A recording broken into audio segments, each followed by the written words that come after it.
Bona nit a tothom, moltes gràcies per la seva assistència. Avui fem la segona sessió d'aquest minicicle sobre la cartografia i els hi vaig explicar el mes passat en la primera conferència que encara que això estigui organitzat per la secció d'Economia, el territori és un element molt important a l'economia i a l'estudi de la cartografia o el reflex que la cartografia dona de l'estudi de l'evolució del territori ens dona moltes pistes als economistes per veure com ha anat l'evolució de la història econòmica d'un país. Avui tenim la sort de comptar entre nosaltres el senyor Xavier Tarraovella, que és el director de l'Arxiu Històric de la ciutat de Barcelona,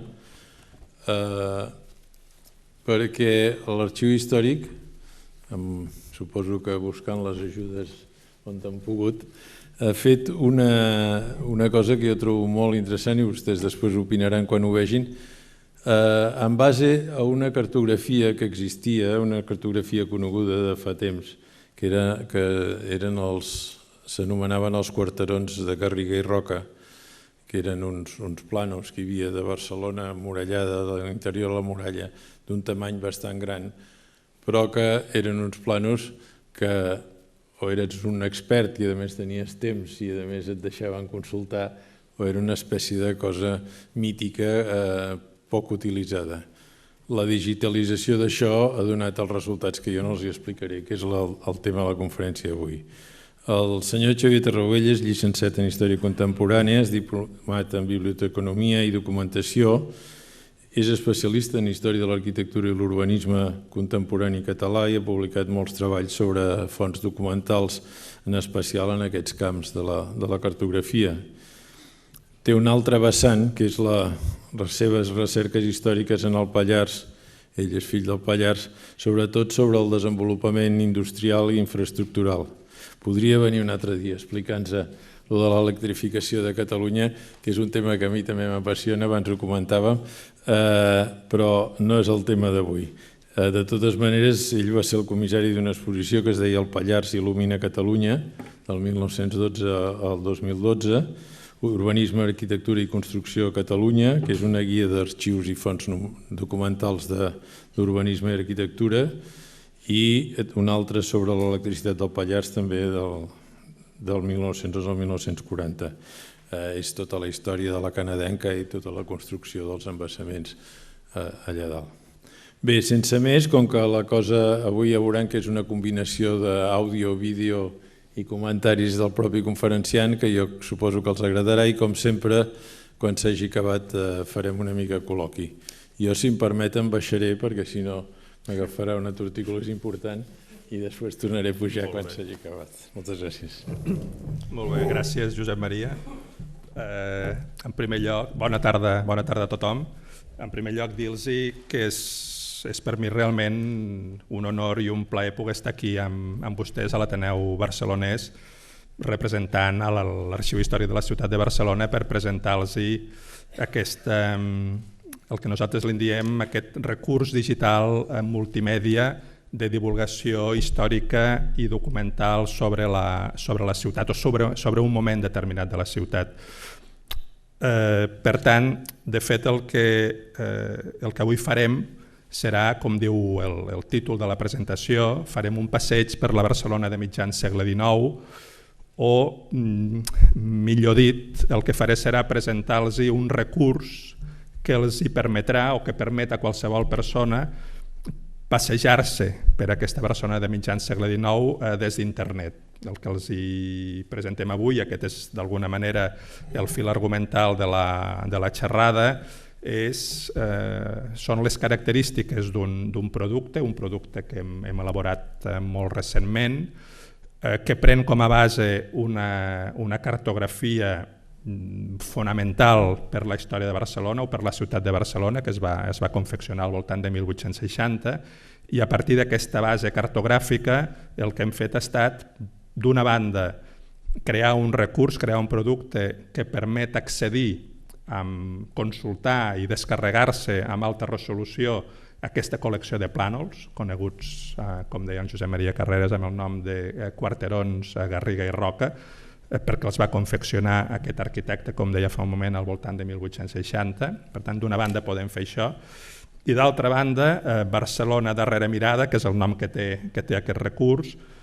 pretén explicar a qualsevol persona i amb diferents nivells d'informació, d'una forma, creiem, molt amena, però amb rigor històric a la vegada, com era Barcelona en aquella època, com era Barcelona a mitjan segle XIX.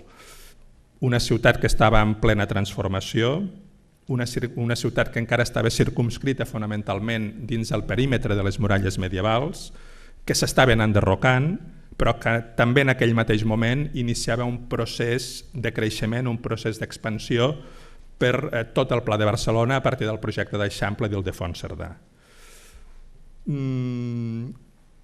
He de dir que Barcelona darrere mirada, aquest recurs digital multimèdia, ha estat un producte, ha estat un projecte en el qual hi han participat un ampli equip de professionals en la seva confecció.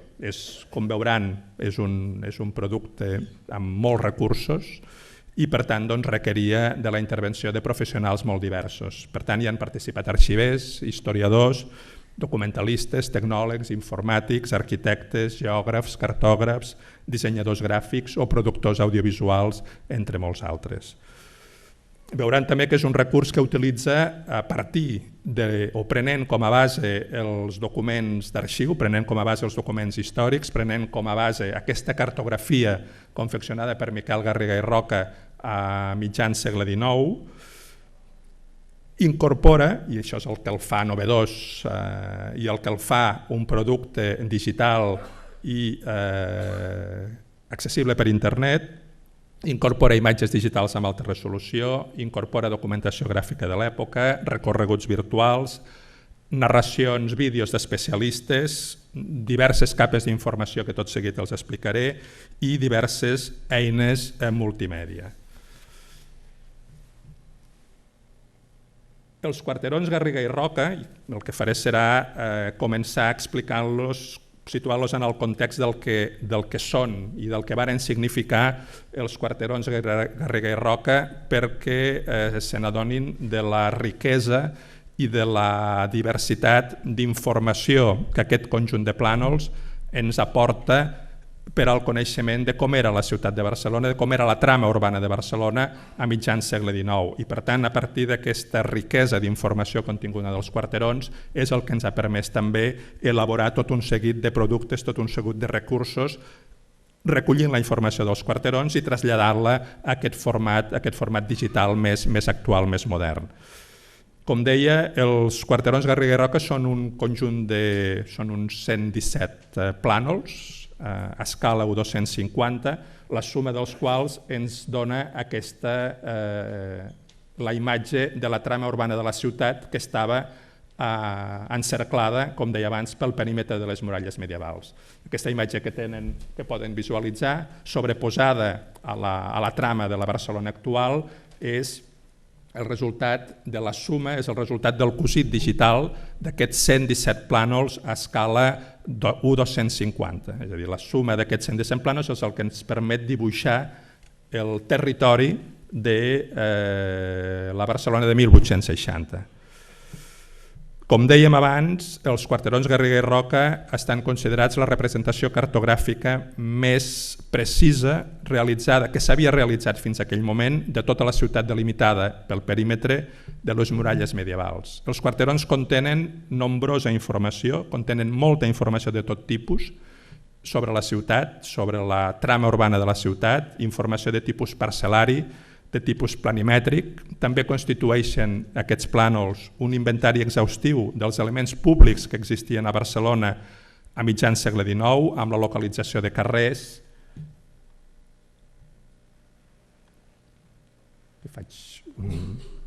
Faig un augment perquè puguin veure una mica més de detall. Després hi entrarem més a fons, però de moment perquè vegin una mica, perquè comencin a intuir aquesta riquesa de la informació dels quarterons Garriga i Roca. Com deia, són un inventari exhaustiu dels elements públics que existien a la ciutat a mitjans segle XIX, amb la localització de carrers, de places, de patis, de baluars, de jardins, de fonts, d'abeuradors, de sèquies, d'edificis públics, d'esglésies, de convents, de palaus, de jardins, de ponts, etc. I a més d'això, amb el valor afegit de que de tots els edificis públics i religiosos ens en dona una informació arquitectònica detallada a partir del dibuix de les plantes de tots aquests edificis públics i religiosos. Per tant, la riquesa, insistir en aquesta riquesa de la informació que ens aporten els quarterons Garriga i Roca. En paraules del geògraf Francesc Nadal, els treballs cartogràfics que va fer Miquel Garriga i Roca en aquests anys centrals del segle XIX van dotar la ciutat de Barcelona d'una cartografia moderna i científica que completava el plano de Barcelona que havia confeccionat el plano del Pla de Barcelona que havia confeccionat Ildefons Cerdà l'any 1855.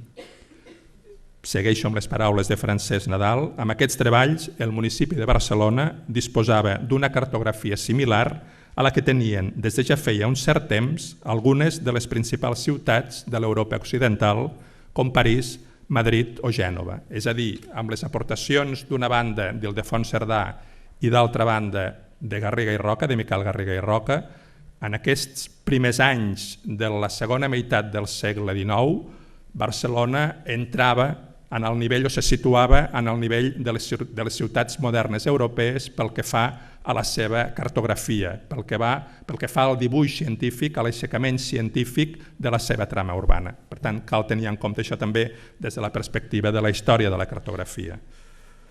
Els quarterons Garriga i Roca, com qualsevol altre document cartogràfic,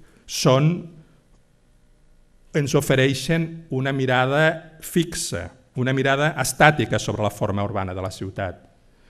Però sota aquesta aparent foto fixa s'hi amaga una Barcelona convulsa, una ciutat que està vivint un dels canvis més rellevants de la seva història.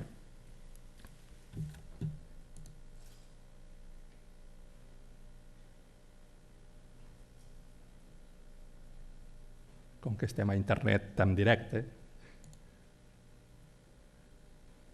pot ser que li costi una mica de carregar. Vale.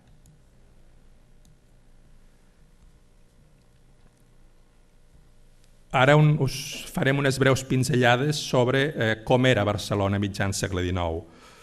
La Barcelona dels quarterons, la Barcelona de mitjans segle XIX, era una ciutat de grans contrastos.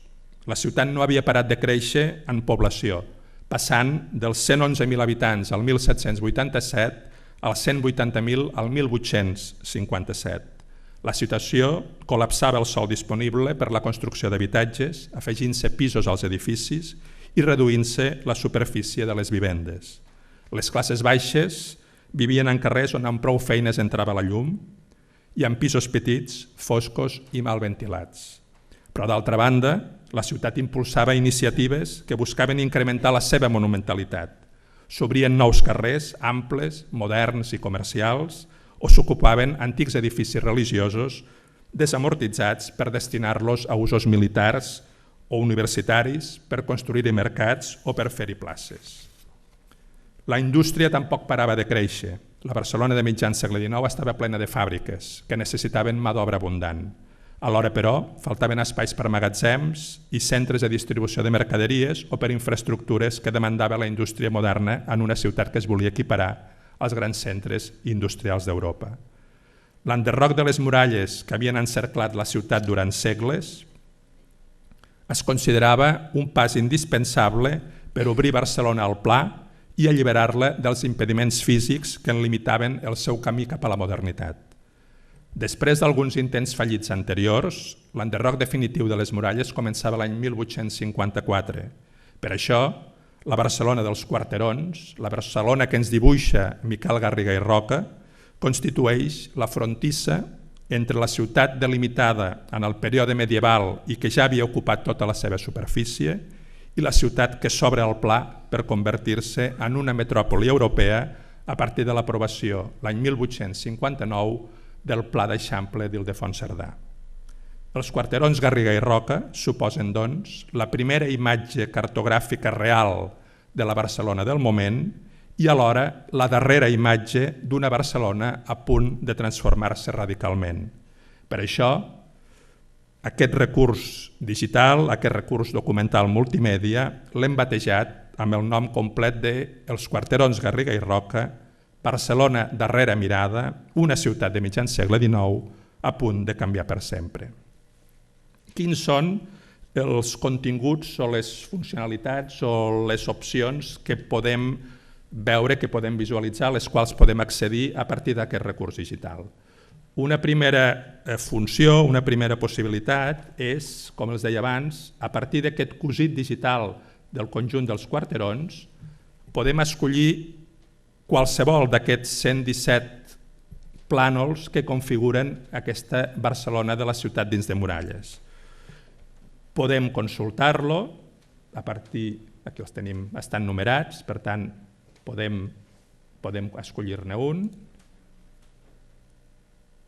el podem visualitzar,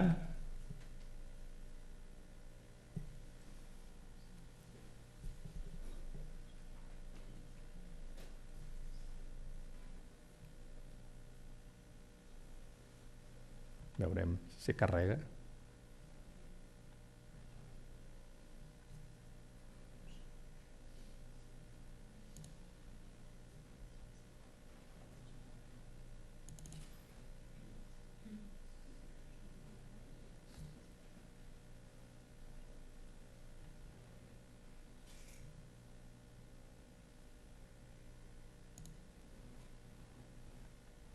Tornem a provar. Això deu ser la pluja.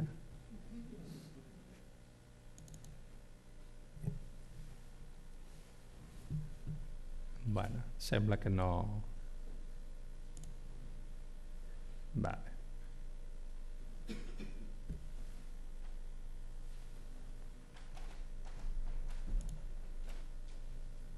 No. Sembla que no vol carregar.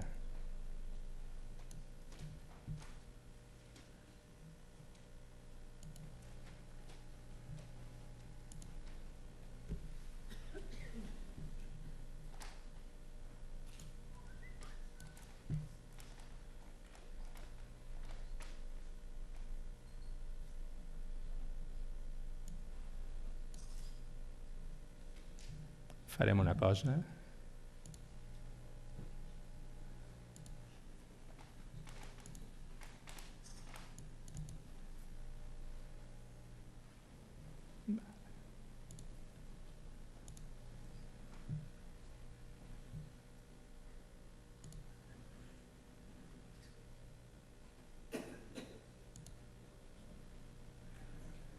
Ara, sí.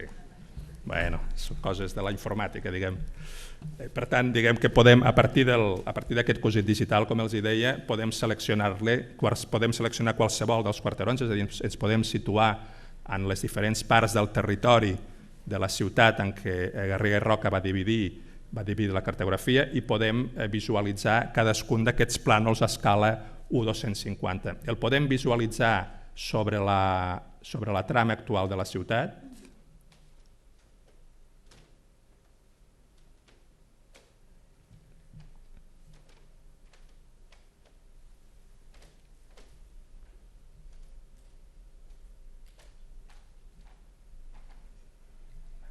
El podem visualitzar sobre la trama actual de la ciutat, el podem fondre sobre aquesta trama per comparar com era aquella part de la ciutat, com era al voltant de mitjan segle XIX i com és ara, i per tant veure en quins aspectes aquella part de la ciutat ha canviat.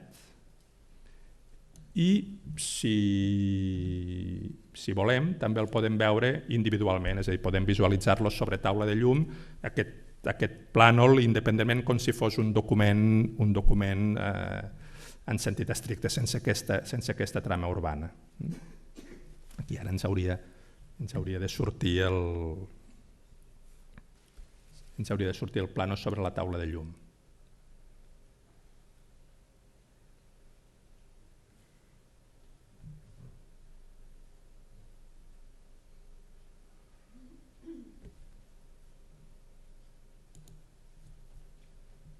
Va una mica lent internet, veig. Bé. Per tant, aquesta és una primera funcionalitat, que és la consulta dels quarterons dels plànols Garriga i Roca de manera individualitzada.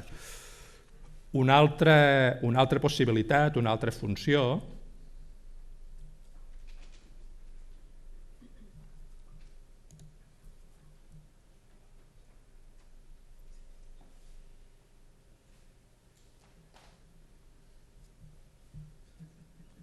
haurem d'anar provant a veure si entrant i sortint.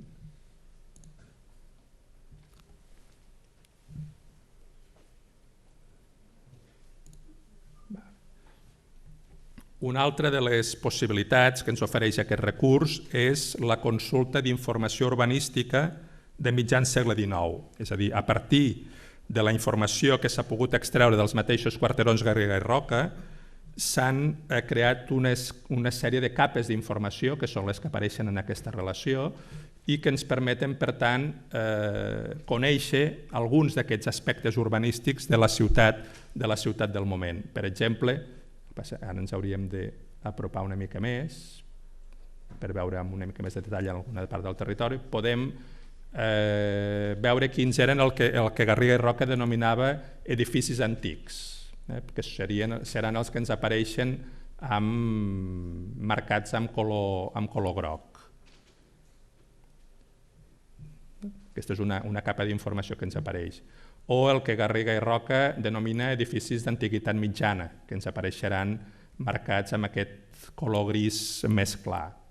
O el que ell deia edificis recents i, per tant, de nova construcció al voltant de 1860, que són els que es marquen amb aquesta trama de gris més fosc. Per tant, veiem com, a partir d'aquest recurs, podem tenir també una sèrie d'informació complementària. També un altre element important, per exemple, que podem fer amb aquest recurs és veure quines eren les zones verdes que hi havia a la ciutat de Barcelona en aquella època, que, contra el que molts cops es pensa, la ciutat antiga tenia moltes més zones verdes de les que ens podríem imaginar i, evidentment, força més de les que tenim ara. Aquí això també sempre podem fer la fusió de la Barcelona de 1860 amb la Barcelona actual. I per tant, aquí podem veure, per exemple, el que a 1860 eren zones verdes i en aquests moments està en molts casos construït. Per tant, tenim una informació urbanística de tipus comparatiu. O una altra informació que també podem visualitzar, perquè això ens ho remarca, són el que Garriga i Roca denomina edificis singulars. Per tant, ens apareixen marcats sobre el territori quins eren els edificis considerats singulars, fonamentalment edificis religiosos i edificis de caràcter públic. I l'última opció és la de fàbriques més rellevants, que aquí apareixen marcades algunes de les fàbriques perquè aquesta capa d'informació no és exhaustiva i precisament en aquests moments és una capa que l'estem treballant per ampliar-la i per poder marcar sobre el territori tots els establiments fabrils que hi havia en aquella època. Una altra de les funcions que tenim en Barcelona Darrere Mirada és fer recerques per carrer. És a dir, si nosaltres volem buscar sobre aquesta trama urbana de la ciutat de mitjan segle XIX un carrer, sigui pel nom que tenia el 1860, però evidentment, segurament en molts casos no sabrem quin nom tenia el 1860, el podem buscar també amb la funció per nom de carrer actual. I per tant, si posem aquí el nom d'un carrer, a més funciona amb tipus diccionari, si posem, per exemple, Canuda, que és on estem situats en aquests moments, se'ns posiciona i ens situa en els quarterons on hi ha el carrer Canuda. Estem aquí davant, davant no ara, que la fletxa no apareix davant, això és el carrer Canuda. Si aquí ampliem, no m'atreveixo a ampliar i reduir massa perquè veig que és on ens falla, si aquí ampliem, podem llegir aquí carrer Calle de la Canuda i veiem que al carrer La Canuda tenim aquí aquest aquest edifici d'aquí és el que correspondria al que és l'Ateneu barcelonès, i veiem que on ara hi ha la plaça Villa de Madrid, doncs en aquell moment hi havia el convent de les religioses de Santa Teresa de Jesús. I si ho fusionem, doncs veiem com aquest espai de la ciutat com s'ha modificat en aquests 150 anys de diferència.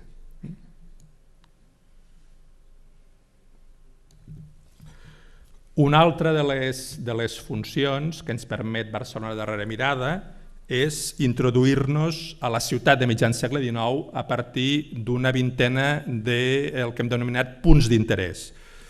Hem localitzat sobre la trama urbana dels quarterons una vintena de punts d'interès que corresponen a indrets emblemàtics o rellevants en la ciutat de l'època, com la plaça del Teatre, el Pla de Palau, la plaça Nova o el carrer Nou de la Rambla, que llavors es deia Conde de l'Assalto, o bé edificis singulars com pot ser la Catedral, Santa Maria del Mar, les Drassanes, el Convent del Carme o Sant Pere de les Pueles, per citar-ne alguns. De cadascun d'aquests punts d'interès en podem tenir una informació en forma d'imatges i en forma de descripció. Per exemple, aquest és un dels punts d'interès, l'església de Betlem, molt a prop d'aquí. Tenim una informació de context, és a dir, una breu explicació de què era aquest espai o del que era, en aquest cas, aquest edifici. Perdó.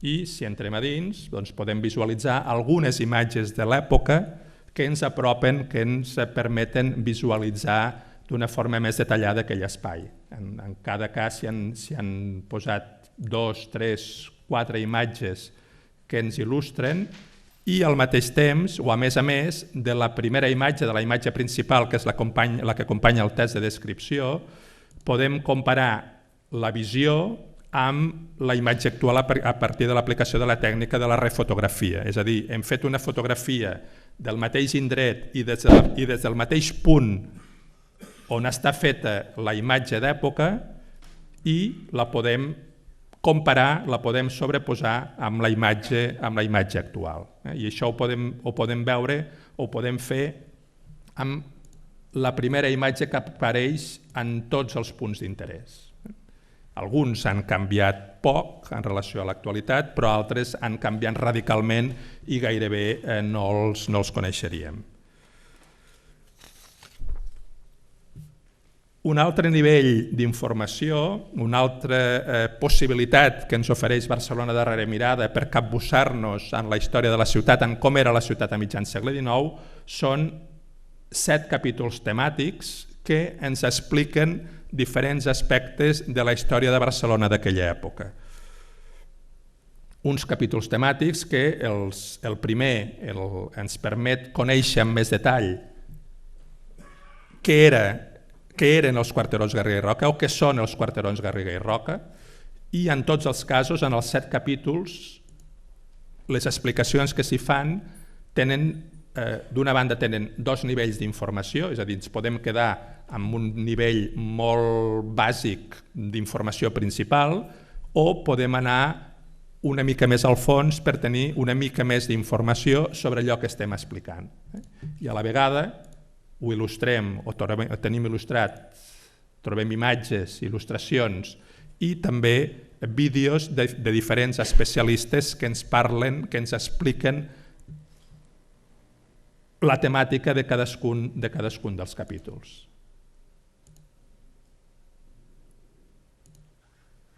El segon capítol, que porta per títol La Barcelona dels quarterons, i és el capítol en el qual s'expliquen les característiques demogràfiques, socials i econòmiques de la ciutat en el moment en què es van confeccionar els quarterons. Fixeu-vos que en tots els casos tenim aquests diferents nivells d'informació, tenim aquestes imatges, sempre imatges de documents d'arxiu, fonamentalment de l'arxiu històric de la ciutat de Barcelona, i aquests vídeos d'especialistes. N'activaré un moment un d'ells perquè vegin una mica la mecànica. A mitjans del segle XIX és una ciutat que està en un moment de canvi fonamental. És una ciutat que, en l'atenció del present, ha arribat a explotar i a ocupar els espais que li quedaven. Això es veu en el quarteró que tenim davant, que és el que recull la urbanització que es fa on hi havia hagut l'antic Palau Reial Menor de Barcelona. És on hi ha els carrers de la Comtessa de Sobradiel o el carrer de Milans. En aquí es fa una nova urbanització enderrocant. Bé, cadascun d'aquests vídeos duren 2 minuts, és a dir, tenen una durada calculada perquè no cansi a l'hora de visualitzar-los i a l'hora d'escoltar-los. El tercer capítol és el que porta per títol Els edificis religiosos en l'urbanisme barceloní de mitjan segle XIX i és un capítol en el qual el que es fa és posar en relleu la importància que tenien els edificis religiosos en la trama urbana de Barcelona i també les transformacions que s'hi produeixen arran de les desamortitzacions que s'inicien a partir de l'any 1822, en el que alguns edificis religiosos s'enderroquen i es transformen en mercats, es transformen en espais públics. El quart capítol porta per títol On són les fàbriques i en ell s'explica el procés d'industrialització de la ciutat i els seus efectes a la trama urbana. El cinquè capítol...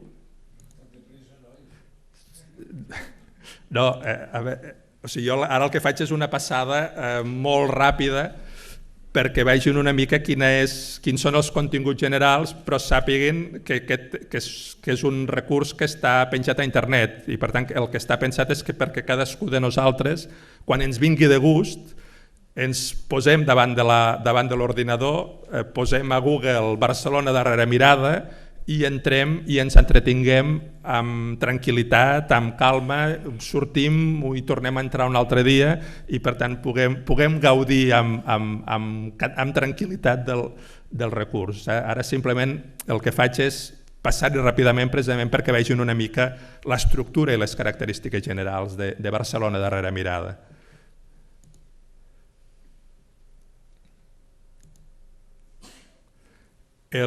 Com deia, el cinquè capítol porta per títol Serveis, cultura i oci i el que fa és aproximar-nos d'una banda a quins eren els serveis públics fonamentals que hi havia a la ciutat i fent un èmfasi especial amb el proviment d'aigua potable i per una altra banda també ens introdueix en alguns dels equipaments culturals relacionats amb la música i amb les arts escèniques que hi havia a la ciutat d'aquell moment.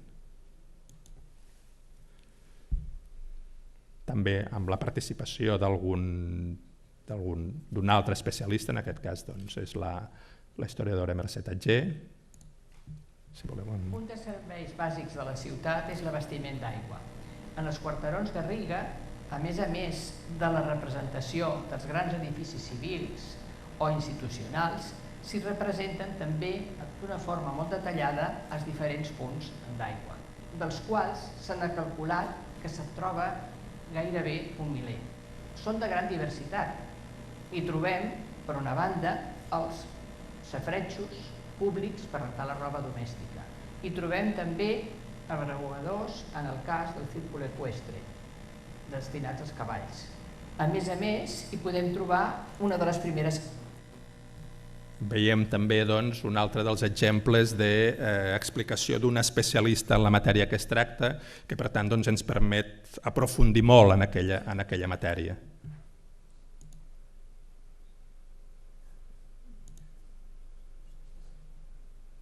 Una de les gràcies, per dir-ho d'alguna manera, que té Barcelona darrere mirada és que hem procurat il·lustrar tots els capítols amb documents, siguin gràfics o siguin textuals, fonamentalment gràfics, però amb documents que provenen en bona part dels mateixos fons de l'arxiu històric de la ciutat de Barcelona.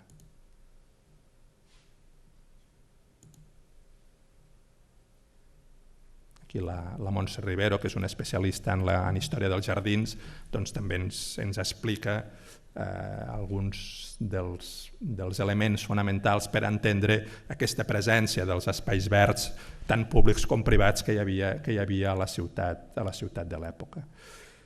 El 6è capítol, el penúltim, està dedicat a les grans transformacions urbanístiques i el que es fa és fonamentalment explicar la remodelació de l'espai urbà durant la primera meitat del segle XIX mitjançant les grans operacions immobiliàries que es van portar a terme a l'època, com per exemple l'obertura de l'eix Ferran Jaume I Princesa, o la creació de nous espais de representació a la ciutat, com va ser la remodelació, la reforma de la plaça Sant Jaume, amb la construcció de la façana neoclàssica de l'Ajuntament, o la remodelació del Pla de Palau amb la construcció, entre altres, del nou portal de mar. És a dir, com les grans transformacions urbanístiques que es porten a terme durant la primera meitat del segle XIX configuren una nova estructura de la ciutat encara dins de muralles. I finalment el darrer capítol, amb el títol La Barcelona desapareguda, és un capítol en el qual volem fer referència als espais que estan representats en els quarterons Garriga i Roca, que han desaparegut per les grans operacions urbanístiques posteriors. Fonamentalment, a partir del projecte primer, del projecte d'Ildefons Cerdà i després recollit per Àngel Baixeras, a partir de l'execució d'algunes de les propostes d'obertura de les 3 grans vies que havien de travessar la ciutat antiga, per exemple, l'obertura de la via Laietana o la construcció de l'eix Avinguda de les Drassanes, Rambla del Raval, o l'obertura després de la Guerra Civil també de l'eix Avinguda de la Catedral, Avinguda Francesc Cambó. Per acabar, associat amb aquest darrer capítol, el de la Barcelona desapareguda, hem creat un recurs dins del recurs que creiem que mereix una atenció específica per la seva espectacularitat. Es tracta d'un recorregut virtual en 3 dimensions per la ciutat dels quarterons, per la Barcelona de mitjan segle XIX, que hem batejat amb el títol d'un passeig impossible. Mitjançant una selecció de fotografies de la segona meitat del segle XIX i del primer terç del segle XX, podem fer un passeig virtual des de la plaça Nova, al costat de la catedral, fins al Pla de Palau.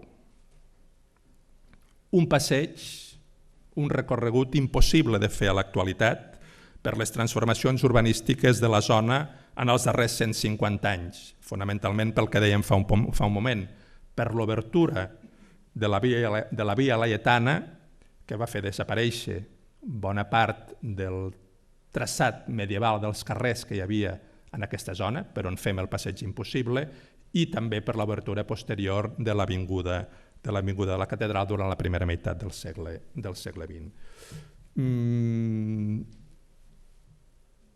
Crec que val la pena, tenim temps, també ho poden veure a casa, per suposat, crec que val la pena que acabem aquesta presentació visualitzant aquest passeig impossible.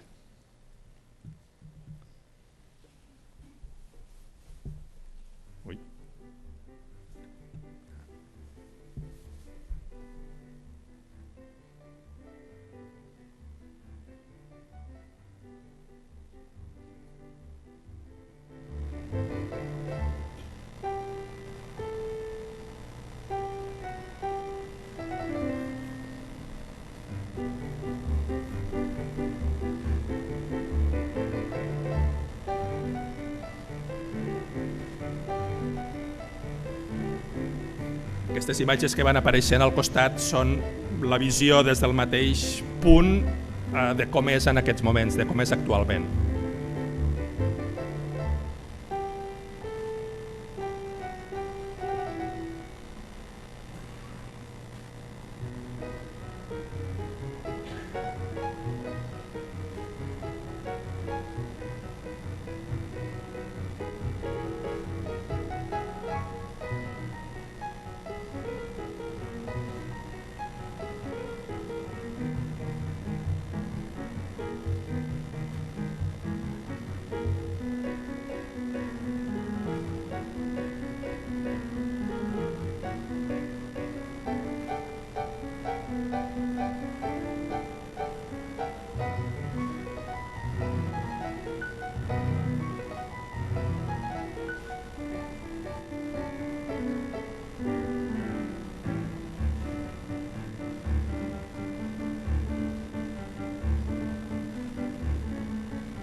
Tots aquests carrers que estem veient ara són els que van desaparèixer amb l'obertura de la Via Laietana.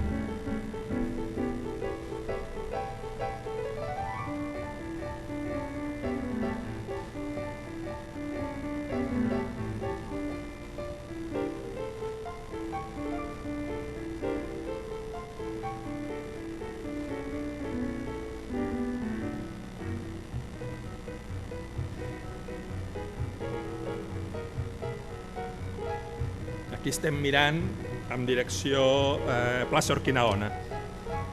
I aquí, si veuen, si s'hi fixen en aquesta imatge, es veu marcat l'eix de la Via Laietana.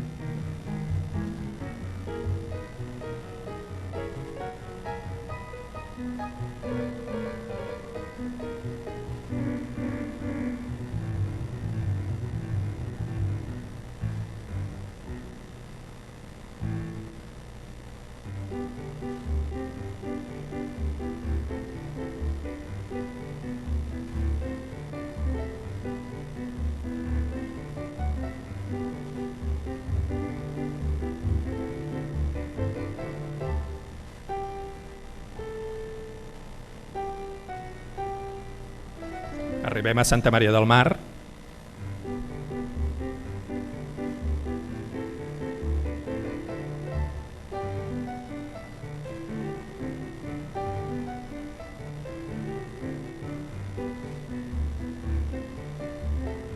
I de Santa Maria del Mar al Pla de Palau.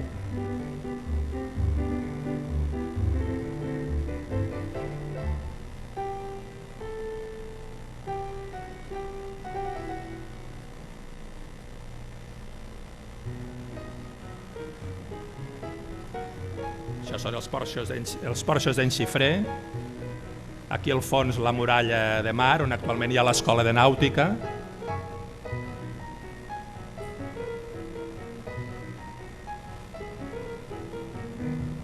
L'edifici de la duana, l'actual delegació del govern, i el Palau Reial, que es va incendiar a la dècada dels 60 del segle XIX. La font del geni català, que ja hi era i encara hi és.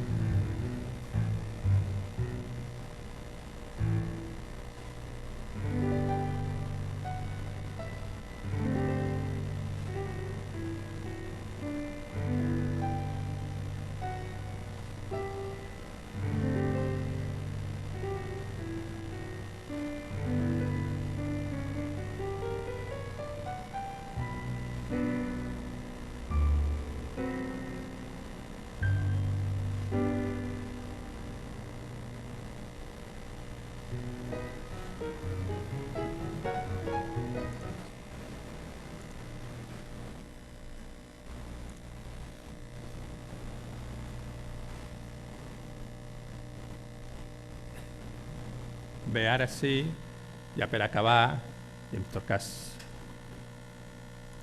si tenen dubtes o volen preguntar alguna cosa, dir-los simplement que segurament ja ho hauran pogut copsar, però Barcelona Darrere Mirada és un producte que va adreçat a molts tipus de públic. És un producte que va adreçat d'una banda als investigadors i als especialistes en la història urbana de Barcelona, als quals se'ls ofereix l'accés amb alta resolució a la col·lecció dels plànols dels quarterons Garriga i Roca, fins al ciutadà curiós, al ciutadà interessat que vol conèixer coses sobre com era Barcelona a mitjans segle XIX.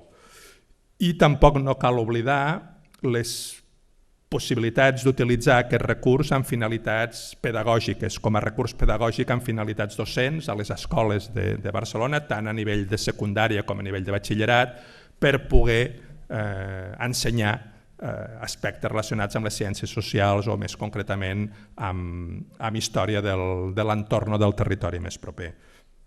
I finalment dir-los que, com també segurament hauran pogut deduir, Barcelona Darrere Mirada també pretén posar en valor la riquesa i la diversitat del patrimoni documental dels arxius de la ciutat.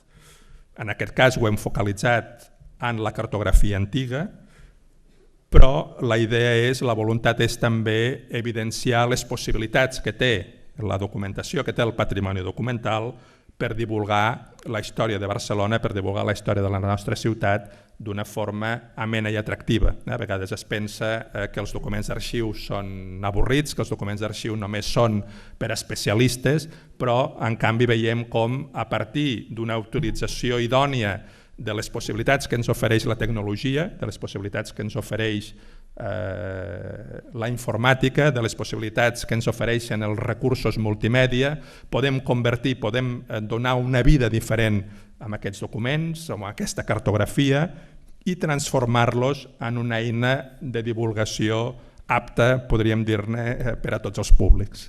D'acord? Moltes gràcies.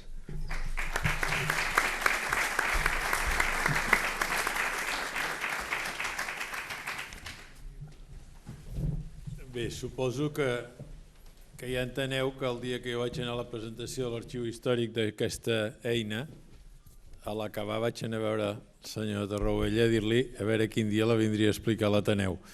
Potser està agafat pels cabells el que sigui la secció d'Economia, però jo crec que valia la pena poder-la veure. Ha fet un gran esforç per explicar-la en 50 minuts. Enganxa, us ho dic perquè si entreu a internet i entreu, al final us trobareu allò buscant la casa que havia sentit a parlar. Aquesta evolució és bastant espectacular. El que vulgui pensar en termes d'especulació doncs es pot divertir molt, el que vulgui pensar en termes socials o d'equipaments públics també, vull dir, dona per molt. És evident que, per això deia jo al començament, que això de la cartografia ben entesa és útil per totes les ciències, especialment les ciències socials, també les altres, però vull dir que d'aquí se'n poden treure infinitat de coses. Abans comentàvem que en aquest últim recorregut, si us fixeu el tipus de botigues que hi havia, es pot anar parant i mirant quins tipus de botigues hi havia, quins tipus de productes es venien, en canvi d'altres no els trobareu, vull dir, jo trobo superinteressant i per tant agraeixo molt al director de l'arxiu que ens hagi vingut a fer aquesta explicació d'aquesta eina que és accessible a tothom. Ara tenim, com sempre, uns quants minuts per si algú vol preguntar alguna cosa sobre el tema o sobre alguna qüestió que se li hagi plantejat al veure tot això. Allà al final hi ha algú que demana la paraula. Un moment. Perdó. Volia saber la paraula quarteró d'on ve i quin ús té en el món de la cartografia. Quarteró és un terme que s'ha aplicat, no sé ben bé d'on ve, però és un terme que s'ha utilitzat només per denominar aquesta col·lecció. És a dir, crec que és el mateix Miquel Garriga i Roca que utilitza aquesta terminologia. Els quarterons, diguem, jo suposo que responen a que és un quarteró assimilat potser a quart, a fragment, potser jo ho situaria.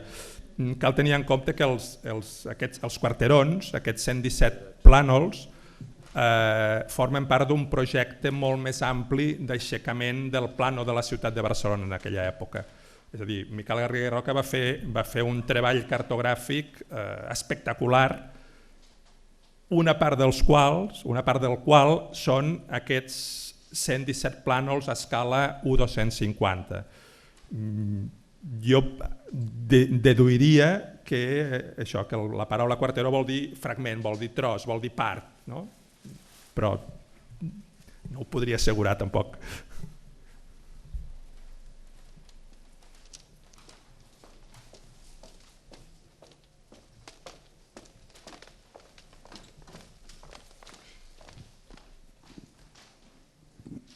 Moltes gràcies. Al 54 s'enderroquen les muralles i aquests plànols són del 60. Vol dir que reflecteixen l'espai on hi havia les muralles com a espai buit o ja s'ha reconstruït? Sí, en aquell moment les muralles s'estan derruint, és a dir, estan encara en procés d'enderroc. O sigui, l'enderroc definitiu es va iniciar el 1854, però va ser un enderroc que es va anar fent progressivament i es va allargar al llarg dels anys. Els quarterons no reflecteixen l'estructura de les muralles. Si, per exemple, si ens situem en aquest extrem, en un dels... Tenim el problema per... Sí.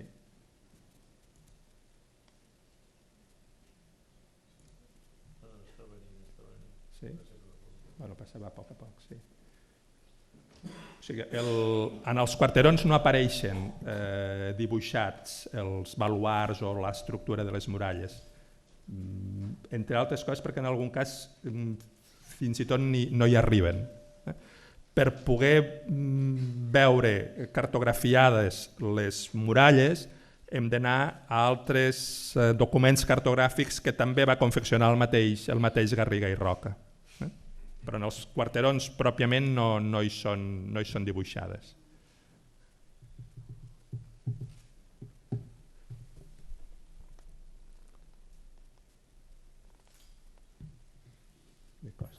Bueno, no sé si que tots teniu ganes d'anar a casa a entrar a fer el programa.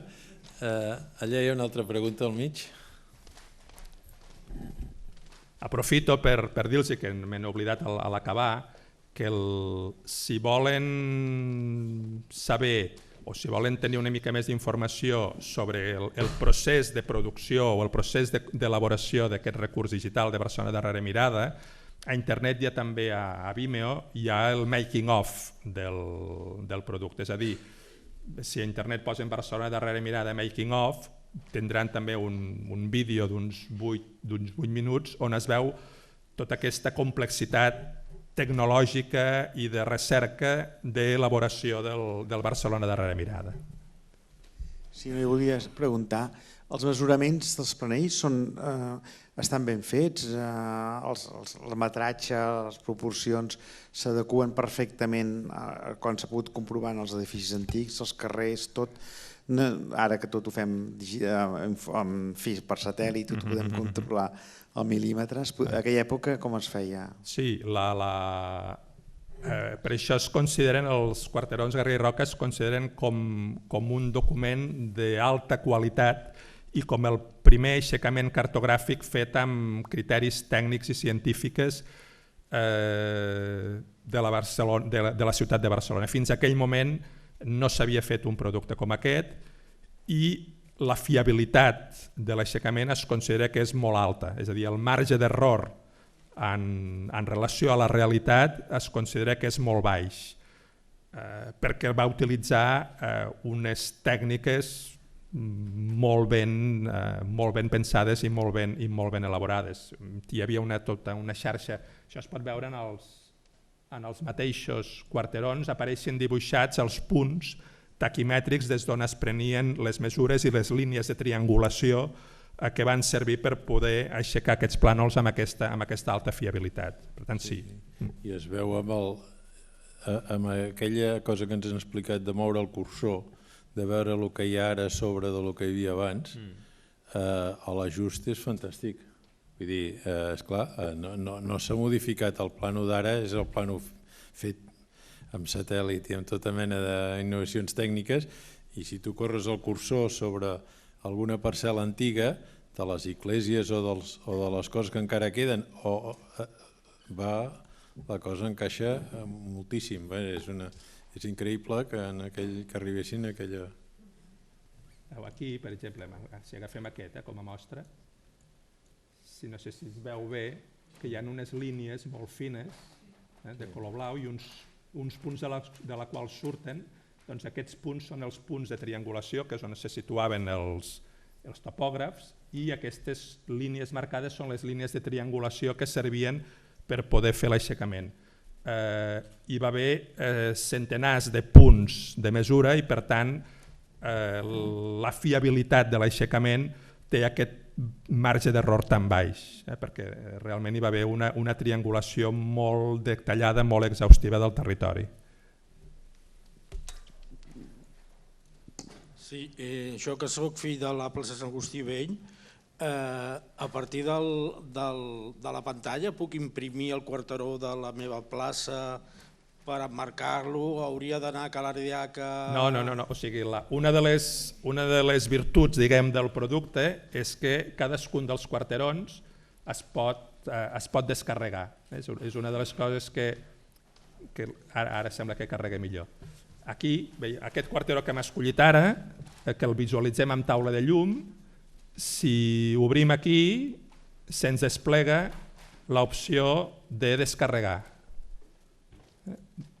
Ens el podem descarregar, és un JPG de 300 dpi, per tant d'una resolució molt alta, i això ho hem pogut veure quan fem les ampliacions, és a dir, estan digitalitzats i penjats a internet amb alta resolució, de manera que cadascú se'ls pugui descarregar i a partir d'aquesta descàrrega, diguem que cadascú faci el que vulgui.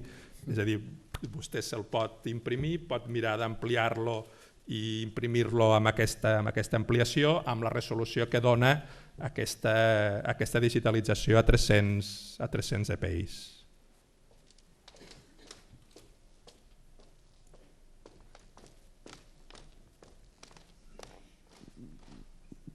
Bona nit, moltes gràcies per la seva presentació.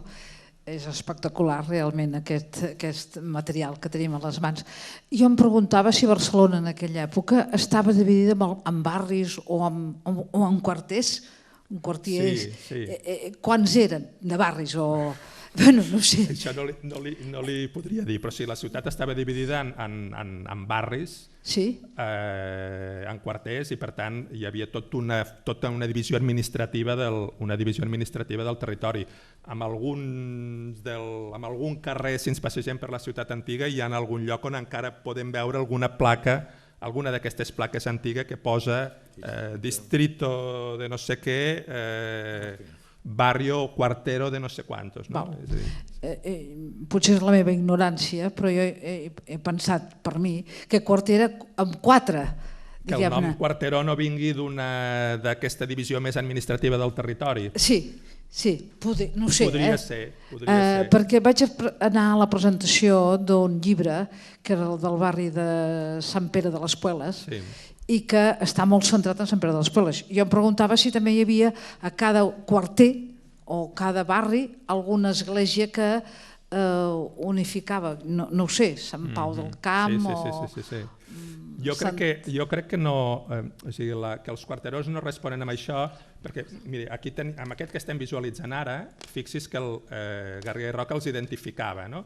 I aquí veiem Distrito Primero del barrio Cuarto, Manzana es diu 5, 3, 4, 5, 6, 7 i 8. És a dir, la informació topogràfica o territorial que ens dona Garriga i Roca ens la situa en el districte i en el barri, i dins del barri hi ha unes illes de cases. No sembla que correspongui amb una divisió més administrativa. És una deducció, també. Hi ha una pregunta per allà? Sí. No, de totes maneres, ara sí ha fet esment. He de recordar això que fa un parell d'anys, crec, va sortir el llibre aquest que es diu El quarter de Sant Pere, Santa Caterina és, o sigui, engloba i hi ha una descripció molt detallada d'aquest quarter, concretament.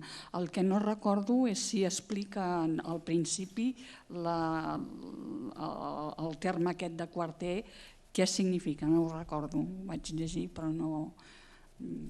És una informació més. I moltes gràcies per la presentació, penso que és un recurs molt interessant. Gràcies. Bé, doncs si no hi ha més preguntes, moltes gràcies un cop més per la seva assistència i moltes gràcies al Xavier per la seva presentació. Gràcies.